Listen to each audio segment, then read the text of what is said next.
हाल ही में गुजरात, बिहार और मध्य प्रदेश की 3 विधानसभा सीटों पर उपचुनाव हुए, जिनमें से 2 सीटों पर बीजेपी को हार का सामना करना पड़ा। सिर्फ गुजरात की मांजलपुर विधानसभा सीट पर ही कमल खिला। जिन 2 सीटों पर बीजेपी को हार का मुंह देखना पड़ा, उनमें बिहार की बांकीपुर और मध्य प्रदेश की दतिया विधानसभा सीट है। बीजेपी के लिए इन दोनों सीटों पर हार एक बड़े झटके के रूप में देखी जा रही है, क्योंकि बिहार की बांकीपुर विधानसभा पार्टी के राष्ट्रीय अध्यक्ष नितिन नवीन की पारंपरिक सीट थी। यहां से वो लगातार 5 बार विधायक रहे और वर्तमान में राज्यसभा सदस्य बनने के बाद से ये सीट खाली हुई तो इस पर उपचुनाव कराए गए।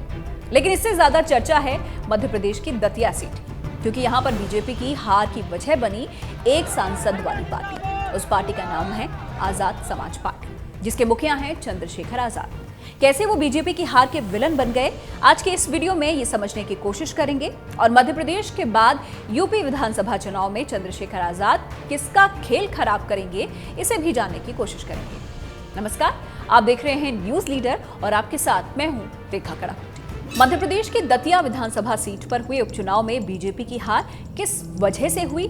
टिकट को लेकर असंतोष, या फिर भीतरघात, या फिर कुछ और?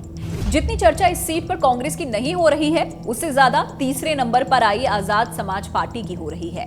ऐसा क्यों? दरअसल इसकी वजह है आजाद समाज पार्टी के उम्मीदवार दामोदर यादव मंडल को मिले 22,000 से ज्यादा वोट, जिसने बीजेपी और कांग्रेस के परंपरागत चुनावी गणित को बिगाड़ दिया। दतिया विधानसभा सीट पर हुए उपचुनाव में कांग्रेस के उम्मीदवार घनश्याम सिंह को 66,757 वोट मिले, तो वहीं बीजेपी के आशुतोष तिवारी को 60,741 वोट। हार और जीत का अंतर 6,016 वोटों का रहा। लेकिन इसमें गौर करने वाली बात यह है कि आजाद समाज पार्टी के उम्मीदवार दामोदर यादव मंडल को मिले 22,527 वोट, जिनकी बदौलत वो इस उपचुनाव में तीसरे नंबर पर रहे। अब सवाल ये उठ रहा है कि क्या मध्य प्रदेश में बीजेपी का खेल बिगाड़ने में आजाद समाज पार्टी का ही अहम रोल है? राजनीति के जानकार मानते हैं कि आजाद समाज पार्टी ने बीजेपी वोट जरूर काटे, लेकिन कांग्रेस और बीजेपी के बीच जीत का अंतर सिर्फ 6,016 वोट का था, जबकि आजाद समाज पार्टी को इससे करीब 3.5 गुना ज्यादा वोट मिले। इसका मतलब है कि तीसरे उम्मीदवार ने चुनाव के सामाजिक और राजनीतिक समीकरणों पर असर डाला। दरअसल आजाद समाज पार्टी के मजबूत प्रदर्शन से चुनावी मुकाबला अब त्रिकोणीय बन गया है। ऐसे में किसी उम्मीदवार को कुल मतों का 50% हिस्सा हासिल करना जरूरी नहीं रहता। सबसे ज्यादा वोट हासिल करने वाला उम्मीदवार जीत जाता है। कांग्रेस ने करीब 42.39% वोट हासिल करके जीत दर्ज की। बीजेपी का वोट परसेंटेज 38.57% रहा, जबकि आजाद समाज पार्टी ने 14.30% वोट अपने खाते में किए। आजाद समाज पार्टी का यह प्रदर्शन यूपी के कई राजनीतिक दलों को टेंशन देने वाला है, क्योंकि यूपी में 2027 में विधानसभा चुनाव होने हैं और बीजेपी, कांग्रेस, सपा और बसपा की तरह ही आजाद समाज पार्टी ने भी इसकी तैयारी शुरू कर दी है। सबसे पहले आपको ये बता दें कि आजाद समाज पार्टी ने अपनी 45 विधानसभा सीटों पर प्रभारी घोषित कर दिए हैं, जो संभावित प्रत्याशी भी हैं। इस लिस्ट के जरिए चंद्रशेखर आजाद ने चुनावी तैयारियों को रफ्तार देने के साथ ही सामाजिक समीकरण साधने की कोशिश की। पहली लिस्ट में एससी, ओबीसी, मुस्लिम और सिख समाज से जुड़े नेताओं को जिम्मेदारी दी गई है और इसके पीछे उपेक्षित बहुजन समाज के सभी वर्गों को प्रतिनिधित्व देने की कोशिश करने का दावा किया गया है, जिससे 2027 के विधानसभा चुनाव में व्यापक सामाजिक भागीदारी तय की जा सके। अब पॉलिटिकल पंडितों का मानना है कि चुनाव से पहले जिम्मेदारियां तय करके आजाद समाज पार्टी संगठन को बूथ स्तर पर सक्रिय करने की रणनीति पर काम कर रही है और यही वजह है कि यूपी विधानसभा चुनाव में बीजेपी और समाजवादी पार्टी के बीच सीधी लड़ाई में अब एक नया राजनीतिक समीकरण भी बनता दिखाई दे रहा है। एक रिपोर्ट के मुताबिक एआईएमआईएम, आजाद समाज पार्टी और अपना दल, कमेरावादी जैसे दल मुस्लिम और दलित वोटों को एक मंच पर लाने की कोशिश में जुटे हैं और अगर ये प्रयोग कामयाब होता है तो इसका असर बीजेपी और समाजवादी पार्टी के चुनावी गणित पर पड़ सकता है। नगीना से सांसद और आजाद समाज पार्टी के प्रमुख चंद्रशेखर आजाद की नजर उस दलित वोट बैंक पर है जो बीएसपी के कमजोर होने के बाद कोई नया राजनीतिक विकल्प तलाश रहा है।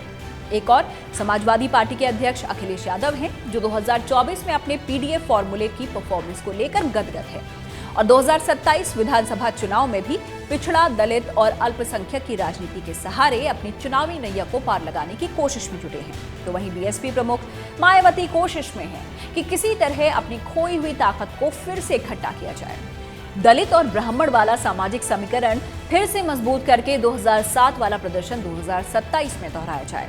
चंद्रशेखर आजाद की राजनीति को समझिए। यूपी में दलित आबादी करीब 22% है, जिस पर लगभग हर राजनीतिक दल की नजर है।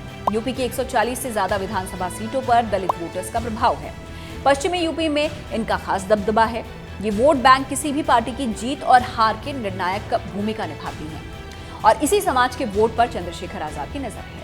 राजनीति के जानकारों की माने तो आजाद समाज पार्टी के बढ़ने से सबसे ज्यादा राजनीतिक नुकसान समाजवादी पार्टी और बहुजन समाज पार्टी को होगा।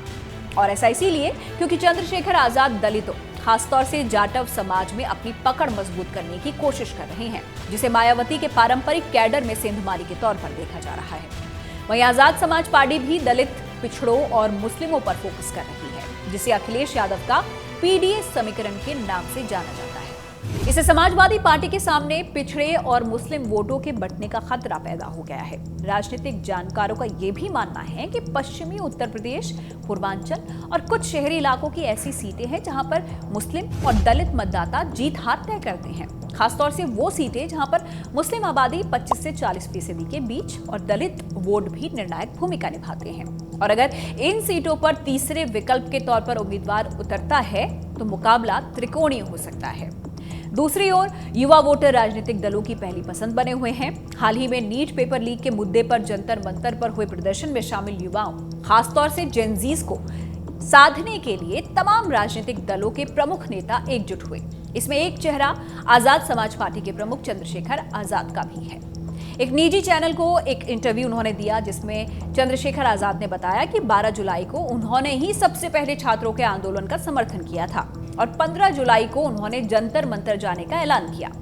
ये सारी कवायद युवाओं को अपने साथ जोड़ने की थी। इसके पीछे की वजह भी जान लीजिए। एसआईआर की प्रक्रिया के बाद चुनाव आयोग की ओर से जो फाइनल वोटर लिस्ट जारी हुई है, उसके मुताबिक प्रदेश में कुल वोटर्स की संख्या 13,39,00,000 बताई गई है। इसमें 84,28,767 वोटरों की वो संख्या है जो नए मतदाता है। राज्य निर्वाचन आयोग की ओर से जारी फाइनल वोटर लिस्ट में 18 से 19 साल के युवाओं की संख्या 17,63,360 है। जाहिर है कि युवा वोटर्स की अच्छी खासी तादाद है, लेकिन राजनीति के जानकारों का मानना है कि नीट पेपर लीक जैसे विवादों और रोजगार जैसे मुद्दों की वजह से युवा मतदाताओं के एक वर्ग में बीजेपी को लेकर नाराजगी है, जिसे आजाद समाज पार्टी, समाजवादी पार्टी जैसे विपक्षी दल अपने फेवर में करने की कोशिश कर रहे हैं। हालांकि सरकार ने डैमेज कंट्रोल करने की कोशिश भी की। शिक्षा मंत्री धर्मेंद्र प्रधान ने इस्तीफा दिया। नए शिक्षा मंत्री की नियुक्ति हुई। पेपर लीक के खिलाफ सख्त कानून लाया गया और इस दौरान पीएम मोदी ने इंस्टाग्राम पर वीडियो शेयर कर युवाओं से संपर्क साधकर बार-बार ये संदेश देने की कोशिश की कि सरकार युवाओं और छात्रों के हित से कभी समझौता नहीं करेगी। साथ ही पीएम मोदी ने कैबिनेट मंत्रियों को सलाह दी कि आज का युवा सोशल मीडिया प्लेटफॉर्म पर काफी एक्टिव है और इसीलिए सभी मंत्री भी इंस्टाग्राम पर एक्टिव रहें। मंत्री सरकार की योजनाओं और कामों के बारे में सोशल मीडिया पर रील बनाकर शेयर करें और उसके बारे में लोगों और युवाओं को बताएं। ये सारी एक्सरसाइज युवा वोटर की अहमियत को समझने के लिए काफी है। अब अगर चंद्रशेखर आजाद की आजाद समाज पार्टी के पुराने ट्रैक रिकॉर्ड की बात कर ले तो इंडियन एक्सप्रेस की एक रिपोर्ट के मुताबिक 2022 विधानसभा चुनाव में उनकी पार्टी 110 सीटों पर चुनाव लड़ी और सभी उम्मीदवारों की जमानत जब्त हो गई। खुद सीएम योगी के सामने गोरखपुर सीट से चंद्रशेखर आजाद ने पर्चा भरा और जीत के बड़े बड़े दावे किए, लेकिन अपनी भी जमानत वो नहीं बचा पाए। 2024 चुनाव की बात अगर कर लें तो इसमें चंद्रशेखर आजाद ने बिजनौर की नगीना सीट से चुनाव लड़ा और 1,51,000 से ज्यादा वोटों से जीत दर्ज कर ली। आजाद ने बीजेपी के उम्मीदवार ओम कुमार को हराया था। अब 2027 के विधानसभा चुनाव पर चंद्रशेखर आजाद की नजरें हैं। युवा, दलित और मुस्लिम वोट बैंक के सहारे वो अपनी सियासी जमीन कितनी मजबूत कर पाते हैं, ये देखने वाली बात होगी।